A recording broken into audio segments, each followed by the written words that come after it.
अगर हम यूपीएसआई 2021 की वैकेंसी के लिए तैयारी कर रहे हैं, सो मैथ्स के सेक्शन के लिए सबसे ज़रूरी है कि सबसे पहले हम डिस्कस करें कि मैथ्स का सिलेबस क्या है। अगर हमें यही मालूम ना हो कि हमारे एग्ज़ाम में आने क्या वाला है, तो उसकी तैयारी करने से हमें कुछ फ़ायदा नहीं होगा। तो सबसे पहले हम आज डिस्कस कर लेते हैं कि मैथ्स के सिलेबस में हमसे पूछा क्या क्या जाएगा, यानी किन किन चैप्टर्स से सवाल पुट किए जाते हैं। जैसे कि मैथ्स में हम 28 से 30 चैप्टर्स पढ़ते हैं, लेकिन जो हमारे सिलेबस में है वो हमें बहुत ही कम चैप्टर्स दिखाए गए हैं। लेकिन क्या उतने ही चैप्टर्स में से आएगा या कुछ और भी एक्स्ट्रा पूछा जा सकता है, तो ये सब बातें आज हम डिस्कस कर रहे होंगे।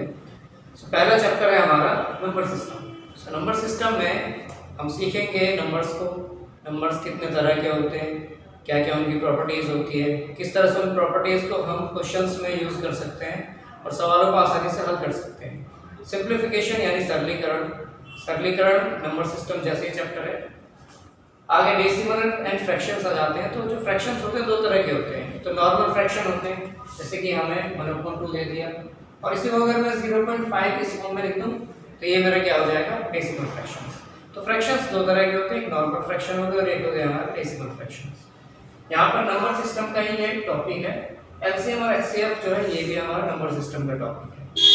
आगे आ जाता है ratio and proportion. Ratio and proportion ऐसा चैप्टर है जो लगभग हर चैप्टर में हमें देखने के लिए मिल जाता है। आगे के चैप्टर्स में भी हम रेशियो और प्रोपोर्शन को कहीं ना कहीं थोड़ा बहुत सही लेकिन इस्तेमाल जरूर कर रहे होंगे। तो रेशियो प्रोपोर्शन अपने आप में एक बहुत ही इंपॉर्टेंट चैप्टर हो जाता है। यहाँ पर जो परसेंटेज है, ये मान लो कि इन दोनों चैप्टर्स में से सबसे ज़्यादा ही एग्जाम में पूछा जाने वाला है। परसेंटेज तो हमारा इतना इंपॉर्टेंट चैप्टर है कि अगर हमने परसेंटेज सीख लिया तो समझो प्रॉफिट एंड लॉस खत्म, हमारा डिस्काउंट खत्म, सिंपल इंटरेस्ट, कंपाउंड इंटरेस्ट, ये सब खत्म हो जाएंगे अगर हमने अच्छे से परसेंटेज सीख लिया। परसेंटेज आगे के आने वाले सभी चैप्टर्स में भी खूब यूज होता है। तो कुल मिलाकर के रेशियो एंड प्रोपोर्शन ऐसे टॉपिक्स हैं जिन्हें हमने सीख लिया तो लगभग हर एक चैप्टर्स में क्या पड़ेगा, हमें इनकी जरूरत पड़ेगी और ये हमारे काम आएंगे। अगर इन पर हमारी कमांड है तो समझ लो सारे चैप्टर्स हमने आसानी से समझ लेंगे। और इस बात की गारंटी है कि अगर यहाँ हमने ठीक से सीखा, अगर हमारे कोर्स में आप इन टॉपिक्स को ठीक से पढ़ लेंगे तो फिर आपको कहीं और से पढ़ने की जरूरत नहीं है।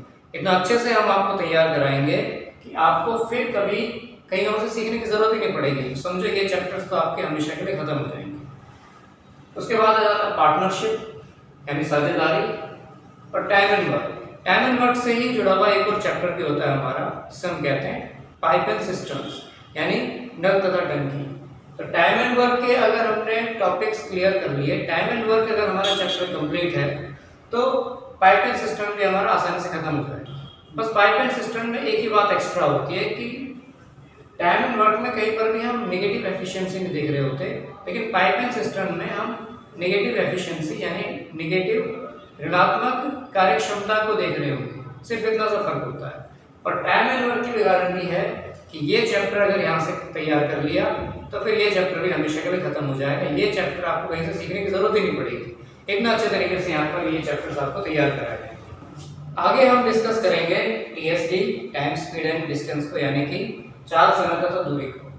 ये भी एक बहुत इंपॉर्टेंट चैप्टर है। इस चैप्टर से दो और टॉपिक्स पूछे जाते हैं। एक तो होता है हमारा बोट एंड स्ट्रीम, नाव तथा धारा, और रेलगाड़ियों से संबंधित प्रश्न भी इसी टॉपिक में हमारे कवर होंगे। तो कहने का मतलब यह है कि दिखाया तो हमें बहुत छोटा सिलेबस गया है, लेकिन सिलेबस में आ सब कुछ जाएगा। सारे टॉपिक्स जो भी अब टीएसडी दिखाया गया है, टाइम स्पीड एंड डिस्टेंस, लेकिन आएगा बोट एंड स्ट्रीम भी आ सकता है इसमें से, और रेलगाड़ियों से संबंधित प्रश्न भी आ सकते हैं। Use of tables and graph, 4 से 5 क्वेश्चन इसमें से आएंगे ग्राफ में से। मेंसुरेशन, मेंसुरेशन एडवांस का टॉपिक है। इसमें मेंसुरेशन के भी हमारे 2 पार्ट होते हैं। एक तो होता है हमारा 2 डायमेंशनल और एक होता है 3 डायमेंशनल। 2 डायमेंशनल मेंसुरेशन में केवल 2 ही विमाएं हम पढ़ते हैं, 2 ही आयाम होते हैं, लंबाई और चौड़ाई। जबकि 3 डायमेंशनल में हम क्या लिखेंगे, इसमें एक और डायमेंशन ऐड हो जाएगी यानी कि हाइट। तो इसमें हम पढ़ रहे होंगे हमारा गोला हो गया, अर्धगोला हो गया, शंकु हो गया, बेलन हो गया, घनघनाभ हो गए, आगे पिरामिड्स, प्रिज्म और समचतुष्फलक, ये सब टॉपिक्स कहाँ आते हैं, हमारे मेंसुरेशन में आते हैं। 3D मेंसुरेशन में, 2D मेंसुरेशन में हम क्या पढ़ेंगे, हमारा सर्कल हो गया, वर्ग हो गया, आयत हो गए और त्रिभुज हो गया। तो इनके क्षेत्रफलों को या कुछ बहुभुज होते हैं जिनसे संबंधित प्रश्न पूछे जा सकते हैं। आखिरी हो गया हमारा मिसलिनियस, यानी कि जो बचे हुए चैप्टर्स हैं वो मिसलिनियस में आ जाएंगे। तो कुल मिला के ये बिल्कुल मत समझिए कि आपको इतने ही चैप्टर्स दिए गए हैं तो इन्हीं से पूछा जाएगा, इनके अलावा जो चैप्टर हम बुक्स में पढ़ रहे हैं तो उनमें से नहीं आएगा। तो कुछ भी आ सकता है, हर एक चैप्टर की हमारी तैयारी होनी चाहिए। हम कम से कम लेकर ना जाएं, एग्जाम हॉल में जब हम बैठे तो अधिक से अधिक हमारे पास हो, ताकि हमसे कुछ भी पूछ लिया जाए A to Z, कुछ भी अगर किसी भी तरह का क्वेश्चन हमसे किया जाए तो हम उसे करने में सक्षम हो। और यहाँ आपको हर एक टॉपिक की बारीकी से जीरो से लेके एडवांस तक अच्छे से तैयारी कराई जाएगी। तो कुछ क्वेश्चंस को हम देख लेते हैं, किस तरह का पैटर्न आता है, किस तरह क्वेश्चंस आते हैं। तो कुछ एक दो चार क्वेश्चंस को हम डिस्कस कर लेते हैं सिलेबस में, ताकि हम ये पता लगा सकें कि किस तरह के क्वेश्चंस आने वाले हैं, किस तरह का लेवल होने वाला है और हम आज कहाँ पर हैं, हमें क्या तैयारी करने की ज़रूरत है, कितना हमें आता है और कितना हमें सीखने की और ज़रूरत है। अब पिछले सालों में आया हुआ एक क्वेश्चन हम डिस्कस कर लेते हैं जो प्रीवियस ईयर का है। अब सवाल में हमें दिया है कि किसी संख्या में उसका 3/6 भाग जोड़ा जाता है। 3/6 मतलब 3/6। इसका मतलब यह है कि अगर वो संख्या 6 है तो उसमें 3 ऐड किया गया है। अब 6 में 3 ऐड कर देंगे तो क्या हो जाएगा, 9 हो जाएगा। हमारे हिसाब से 9 आ गया और सवाल में दिया है कि वो 54 हो जाएगी, 54। अब अगर 9 54 के बराबर है तो 1 किसके बराबर हो जाएगा, 9 × 54 6 के बराबर। और प्रश्न में पूछा गया है कि मूल संख्या क्या थी, यानी वास्तविक संख्या जो पहले थी वो कितनी थी। पहले तो 6 थी, अब 1 अगर 6 के बराबर है तो 6 किसके बराबर हो जाएगा, 6 × 36 के, यानी मूल संख्या 36 थी। यानी 36 में उसका 3/6 भाग जोड़ेंगे तो 54 हो जाएगा। ऐसे एक सवाल है कि एक ट्रेन एक खड़े हुए आदमी को 10 सेकंड में पार करती है और 105 मीटर लंबी एक सुरंग को 17 सेकंड में पार करती है, तो ट्रेन की गति का पता लगाएं। अब खड़े आदमी को कितने समय में पार करती है, वो 10 सेकंड में। अब इस बात को ध्यान रखना है कि जब किसी आदमी को, किसी पेड़ को, किसी खंभे को अगर ट्रेन पार करती है तो इसका मतलब वो अपनी लंबाई के बराबर तय कर रही है। तो 10 सेकंड में ट्रेन कितनी लंबाई तय कर रही होगी, जितनी उसकी खुद की है, ठीक है। फिर 17 सेकंड में वो 105 मीटर लंबी सुरंग को पार कर जाती है।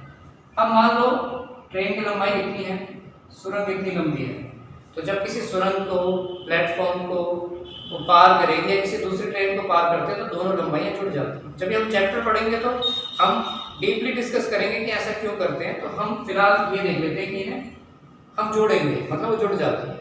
तो 105 मीटर लंबा प्लेटफॉर्म और साथ ही साथ ट्रेन की लंबाई कुछ भी एल होगी, इसे पार करने में उसको लगेंगे 17 सेकंड। अब मुझे एक बात बताइए, अपनी लंबाई पार करने में तो उससे 10 सेकंड लगी रहे।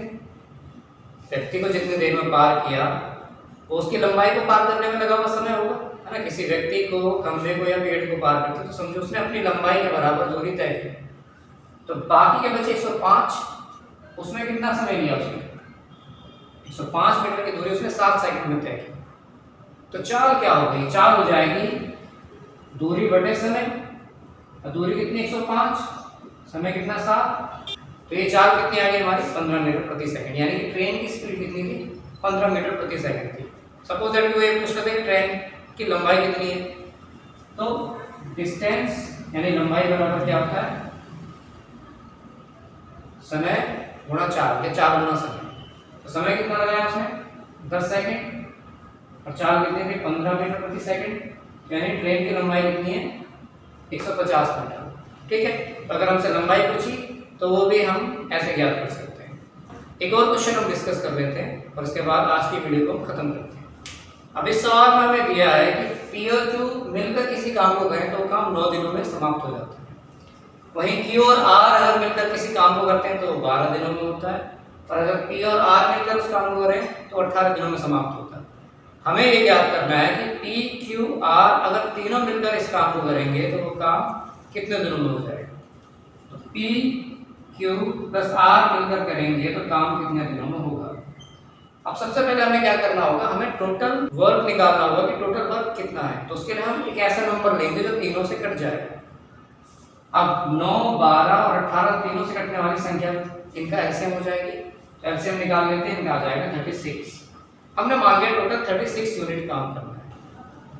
36 यूनिट काम से मतलब है हम ये मान लेते हैं 36 पेज लिखने हैं। अब P और Q मिलकर अगर 36 पेज 36 पेजों को 9 दिनों में लिख रहे हैं तो एक दिन में कितने पेज लिखते होंगे? 4। और Q R मिलकर 12 दिनों में अगर लिख रहे हैं तो एक दिन में 3 पेज लिखते होंगे। और P और R जिन्हें 18 दिन लग रहे हैं वो एक दिन में 2 ही पेज लिखते होंगे, है ना। अब ये क्या हो गई इनकी कार्यक्षमता कि वो 4 यूनिट काम करते हैं मिलकर, ये 3 यूनिट काम करते हैं और ये मिलकर 2 यूनिट करते हैं।